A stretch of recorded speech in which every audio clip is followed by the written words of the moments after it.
नमस्कार दोस्तों, मैं आपका निरंकार वर्मा और क्लाइमेटोलॉजी के एक और प्रश्न पर हम लोग डिस्कशन करते हैं। प्रश्न दिया हुआ है, वायुमंडल की परतों को यानी कि जो एटमॉस्फेयर की हमारी लेयर्स हैं, ऊंचाई के क्रम में व्यवस्थित करें। नीचे से सतह से आप ऊपर जाइए और इनके सीक्वेंस को आपको अरेंज करना है। सिंपल सी बात है, संताप मंडल दिया हुआ है, स्ट्रेटोस्फेयर, आइनोस्फेयर, मेसोस्फेयर मध्यमंडल, मंडल ट्रोपोस्फेयर और एक्सोस्फेयर यानी बहिर्मंडल। ये 5 मंडल दिए गए हैं। अब इनको आपको सीक्वेंस में अरेंज करना है। देखिए ध्यान से, इस पे सीक्वेंस में हम लोग अरेंज कर लेते हैं। तो ये मान लो कि आपका सरफेस है, सरफेस है। अब यहाँ पर आप देखो, हम ले लेते हैं 16 किलोमीटर की ऊंचाई और इधर ले लेते हैं 6 किलोमीटर की ऊंचाई। तो यह आपका बन जाता है क्षोभ मंडल। इसके बाद आप थोड़ा सा ऊपर की ओर जाइए और इसको कर लीजिए 18 किलोमीटर, यहाँ कर लीजिए 8 किलोमीटर। तो ये बन जाता है ट्रोपोपाज यानी कि क्षोभ सीमा। इसके बाद अगर आप चले जाइए 50 किलोमीटर तक, तो ये बन जाता है स्ट्रेटोस्फेयर। और इसके बाद अगर आप जाते हैं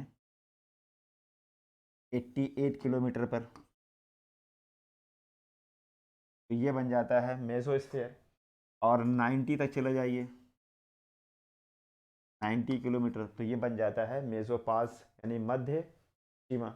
और इसके बाद अगर हम चले जाते हैं 630 किलोमीटर के आसपास, ये बन जाता है आइनोस्फेयर। और इसके ऊपर अगर हम चले जाएं 3200 किलोमीटर, ये बन जाता है एक्सोस्फीयर। अब देखिए ध्यान से, इस पे अगर हम नाम लिखना चाहें तो नाम लिख सकते हैं। ये हो जाएगा क्षोभ मंडल यानी कि ट्रोपोस्फियर, ये हो जाएगा समताप मंडल, स्ट्रेटोस्फेयर, ये हो जाएगा मध्य मंडल यानी मेसोस्फेयर, और यह हो जाएगा आयन मंडल, आयनोस्फेयर, और यह हो जाएगा बहिर्मंडल, एक्सोस्फेयर। ठीक है, इस तरह से हमने नामकरण कर लिया। इसको भी अगर आपको लिखना है तो आप इसको लिख सकते हैं। ये हो जाएगा क्षोभ सीमा और ये हो जाएगा मध्य सीमा। अब देखिए ध्यान से, अब अगर एक एक मंडल को हम लोग देखें तो क्षोभ मंडल पर डिस्कशन काफ़ी हो चुका है। क्षोभ मंडल में आप जानते हैं, पहली बात तो ये कि मौसम संबंधी समस्त गतिविधियां यहीं पर होती हैं। अब इससे पहले आपको एक चीज़ और समझना चाहिए कि जो ये वायुमंडल का स्ट्रक्चर है, संरचना है, इसको कौन कौन से सिद्धांत ऐसे हैं जो इसको निर्धारित करते हैं। तो इसको देखिएगा, इस स्ट्रक्चर में 4 सिद्धांत हैं। एक तो ये है, पहला है स्थिर अनुपात का नियम, स्थिर अनुपात का नियम, लॉ ऑफ कॉन्स्टेंसी। इसका मतलब क्या है?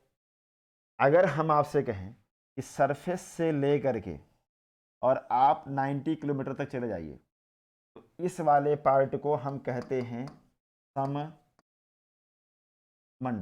यानी होमोस्फेयर कहते हैं इसको। तो क्यों कहते हैं? क्योंकि इस इतने एरिया में जो गैसें हैं वो गैस फॉर्म में नहीं है, वो मिक्स हैं यानी एयर फॉर्म में है। तो एयर क्या होती है? तो हम कहते हैं गैसों का मिश्रण जो होता है उसी को हम एयर कहते हैं। तो यहाँ पर जो गैस हैं वो एयर फॉर्म में है। हर गैस का अपना एक निश्चित अनुपात है, जैसे नाइट्रोजन 78, ऑक्सीजन 21, आर्गन 0.9, ऐसे करके तमाम सारी गैसों का अपना एक निश्चित अनुपात यहाँ पर बना होता है। इसलिए इसको कहते हैं सबमंडल। बट अगर हम 90 के ऊपर जाएं तो यहाँ पर मिक्स फॉर्म में गैसें नहीं मिलेंगी, यानी कि यहाँ पर अलग अलग गैसों की परतें मिलेंगी एटॉमिक और मॉलिक्यूलर फॉर्म में, यानी कि मिक्स नहीं है, तो इसको हम लोग कहते हैं विषम मंडल। अब ध्यान दीजिएगा, स्थिर अनुपात का नियम के अनुसार 0 किलोमीटर से लेके 90 किलोमीटर तक संमंडल होता है, क्योंकि यहाँ पर अनुपात निश्चित रहता है। वहीं पर दूसरा सिद्धांत इसमें होता है लॉ ऑफ डेंसिटी स्ट्रैटिफिकेशन, यानी कि घनीभूतीकरण का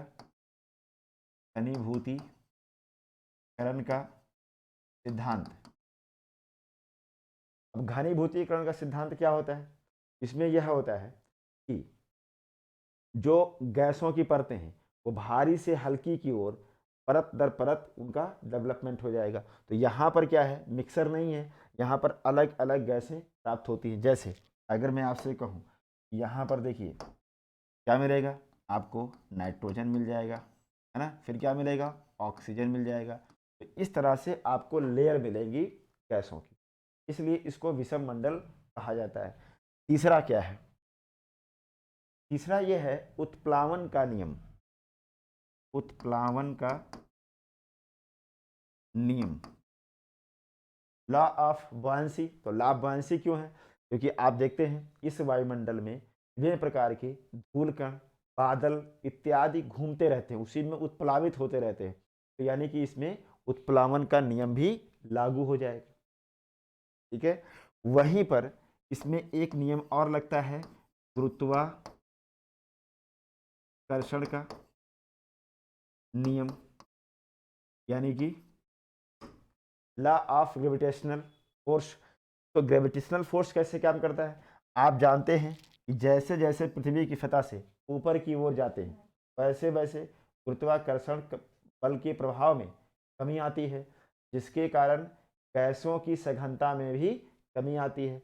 और गैसों की सघनता में कमी आती है तो बाकी की चीज़ें आप जानते हो आगे। यानी कुल मिलाकर के जो गैसों की सघनता का निर्धारण हो रहा है वह हो रहा है गुरुत्वाकर्षण बल के प्रभाव से। तो ये चार बातें आपको ध्यान रखिएगा, वायुमंडल के संरचना के निर्माण में इन चार नियमों का इसमें चार नियम ये लागू हो जाते हैं।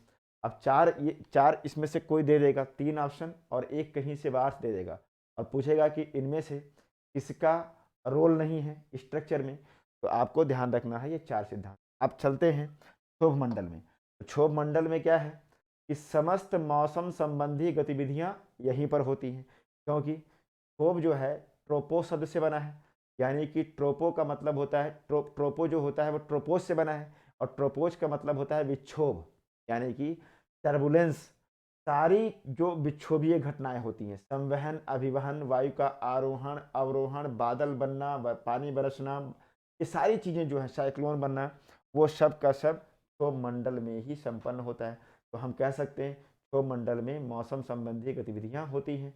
दूसरी चीज़, यहाँ पर लैप्स रेट के बारे में बात की है। ऊंचाई बढ़ने पर तापमान में कमी आती है। तापमान में कमी क्यों आती है, वो सारी बातें पिछले क्वेश्चन में आप जा करके देख सकते हैं। यानी क्षोभ मंडल में आपको ध्यान में रखना है कि यह क्या है, कि मौसम का मंडल। ठीक है, वहीं दूसरी तरफ आप देखेंगे तो यह बनती है क्षोभ सीमा।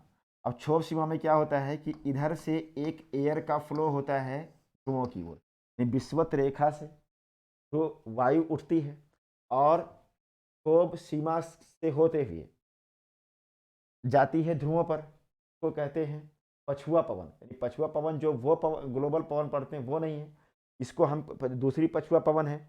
यानी कि इसको हम कह सकते हैं कि क्षोभ सीमा में चलने वाली विषुवत रेखा से ध्रुव की ओर तेज गति से चलने वाली एक पवन है। तो अब ध्यान दीजिएगा, होता क्या है कि जैसे ही संताप मंडल में जाएंगे, संताप मंडल में आपको ओजोन परत मिलेगी।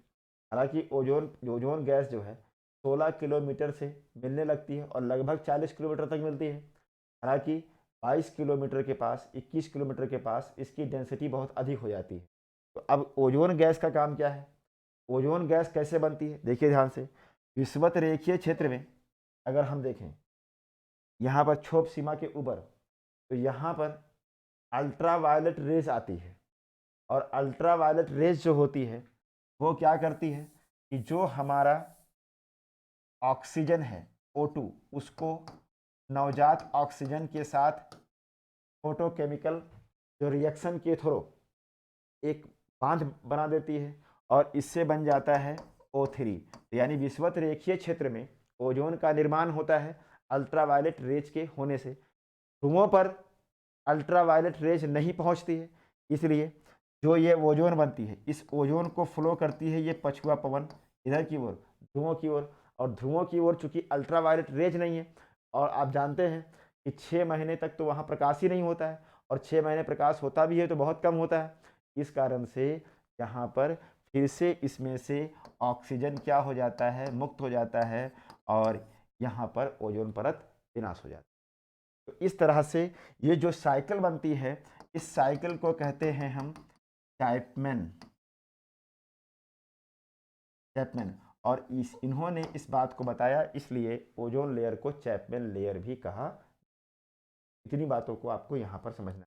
दूसरी बात एक और समझ लीजिएगा, समानता क्षोभ मंडल में सतह से ऊपर जाने पर तापमान में कमी आती है, लेकिन जैसे ही आप यहाँ पर ऊपर जाएंगे, प्रवेश करेंगे समताप मंडल में, वैसे ही तापमान बढ़ने लगे। यानी ये तापमान के आधार पर ही इन सभी परतों का डिवीजन हुआ है।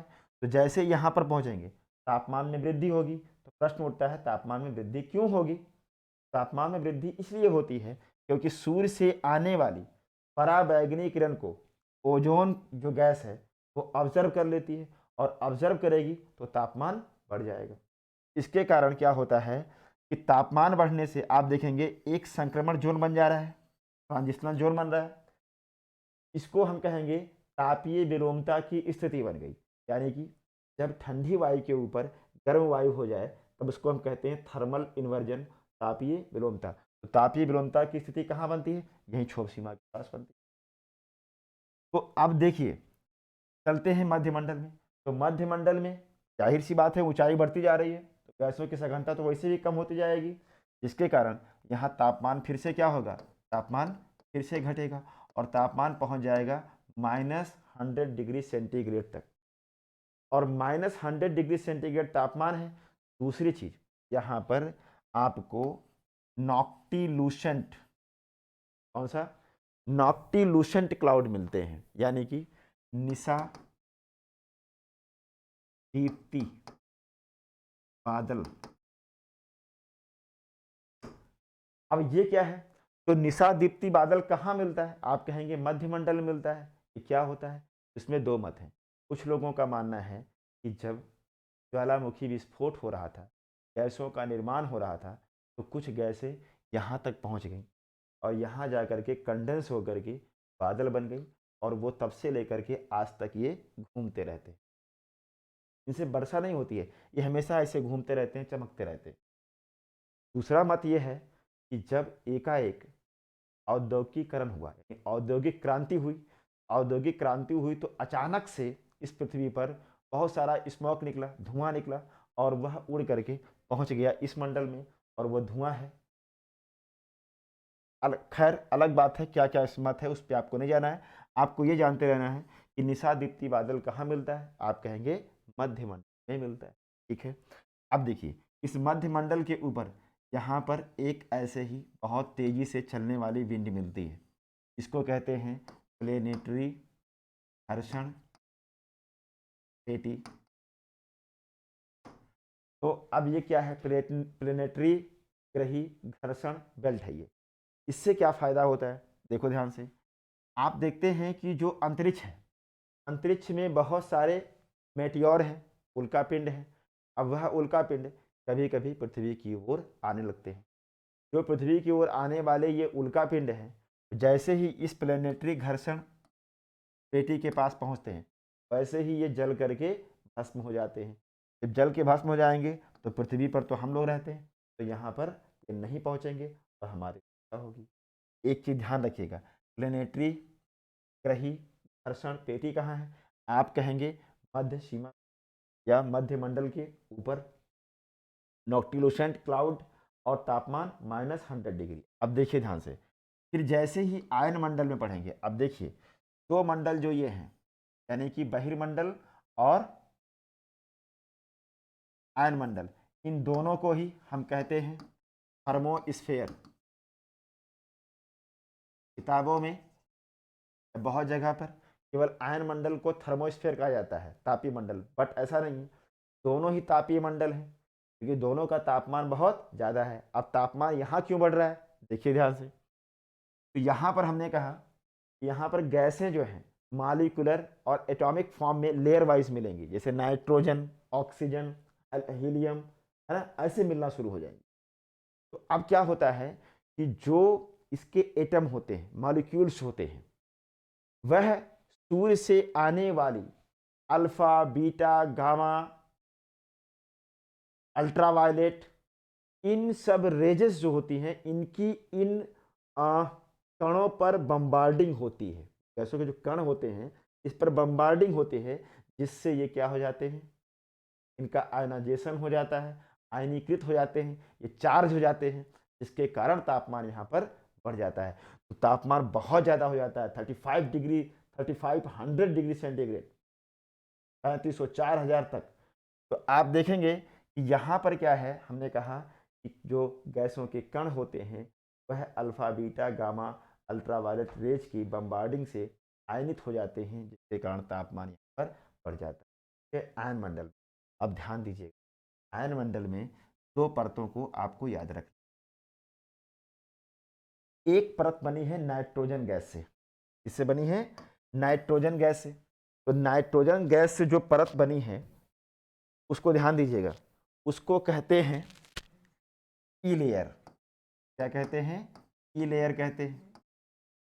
और जो ऑक्सीजन से बनी है इसको कहते हैं एफ लेयर।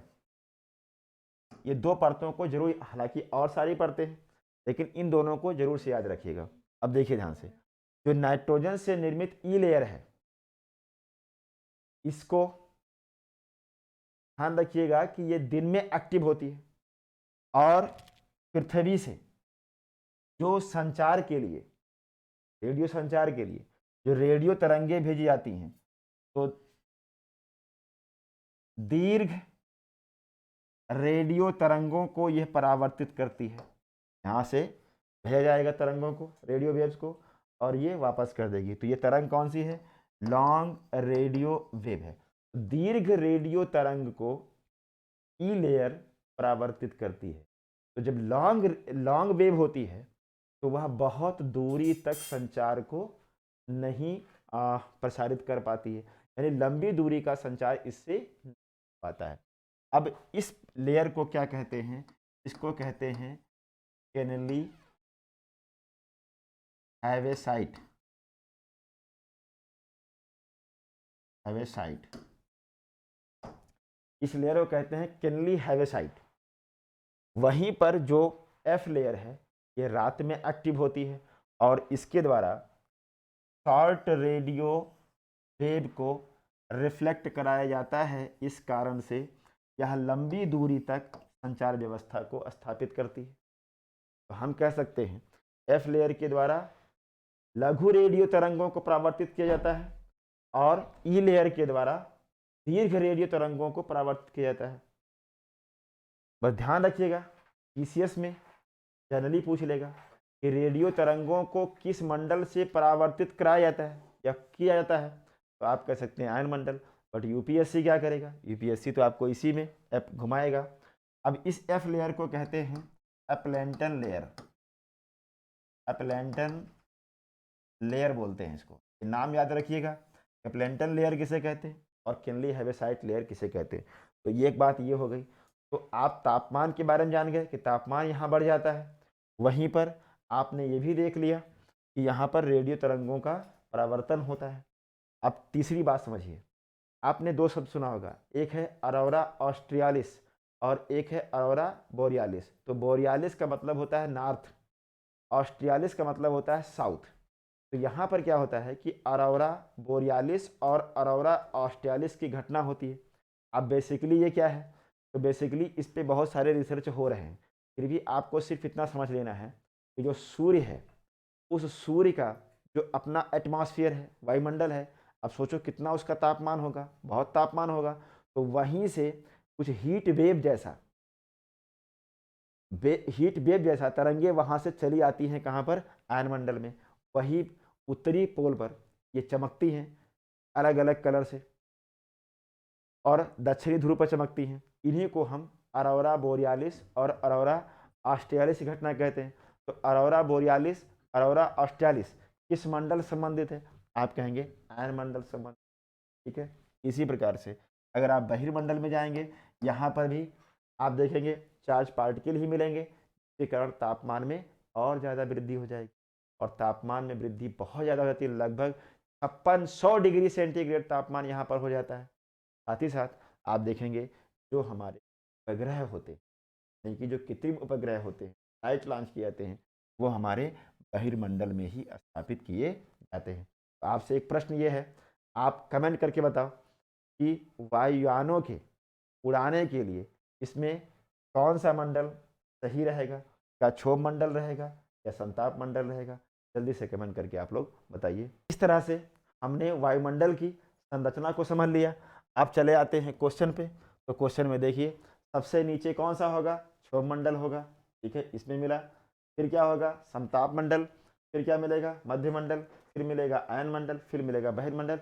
इस प्रकार से आपका उत्तर सही हो जाएगा सी। इसको आप याद रखिएगा।